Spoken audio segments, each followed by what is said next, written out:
sir.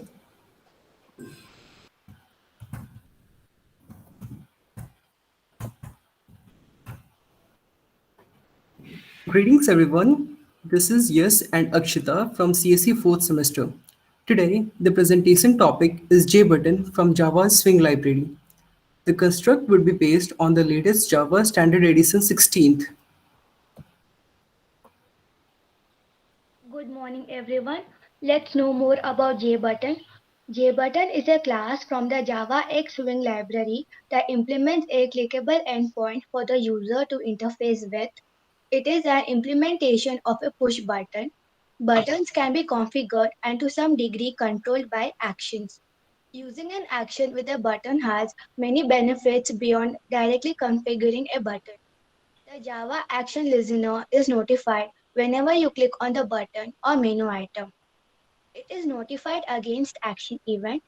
The Action Listener interface is found in Java AWT event package.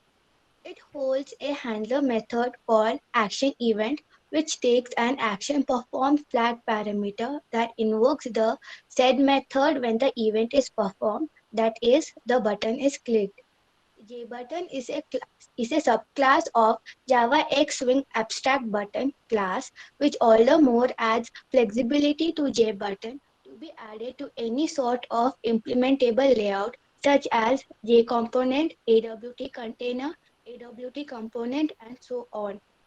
Being a class from the Java X Swing library, JButton is extremely lightweight as compared to AWT instances and can have different schemas for appearance variation, whilst being extremely dynamic for a variation of platforms. Constructor instances. JButton holds a set of parameterized as well as default constructors for varying set of property calls. It being an instance of abstract class permits it to send multiple controls directly to the display buffer, thus permitting average beyond the dual buffer limit set by AWT, that is Abstract Window Toolkit. Since the J button holds multiple buffer limit, the GC garbage collector also cleans up an instance as soon as it dies. It holding many forms of parameterization can be characterized as shown, which are blank button, button with action events, with icon, string, and a combination of both as well. The icons can be passed in all pixel print patterns which aren't scalable. Any form of scalable vector isn't permitted because JButton holds its own layout format based on the media query sourced by the component and from JPanel or AWT panel constraint.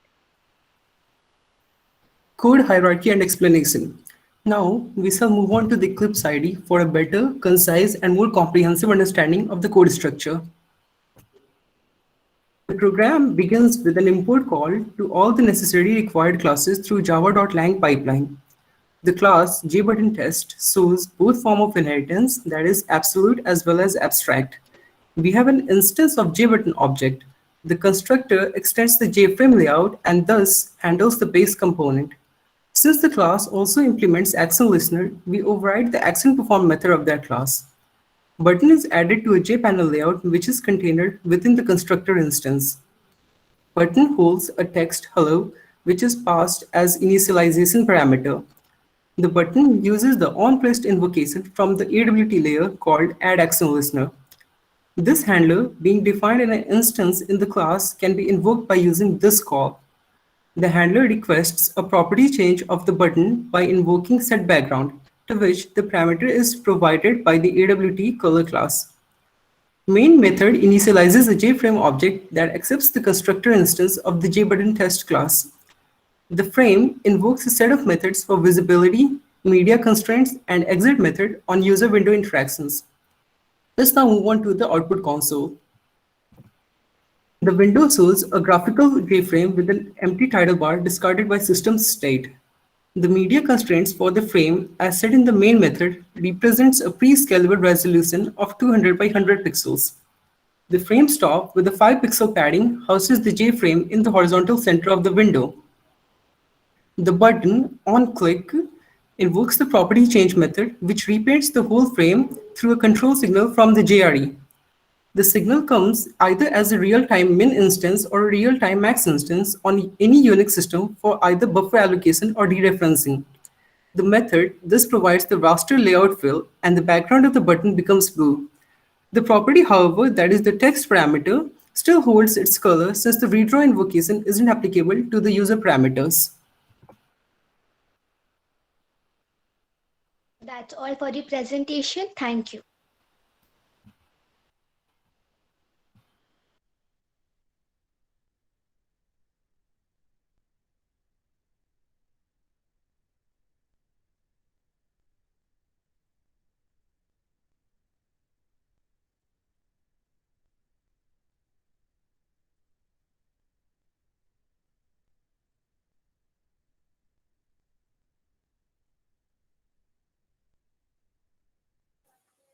Sir, can we start ours? Yes, wait. Thank you, Ash Kumar. Yes, sir.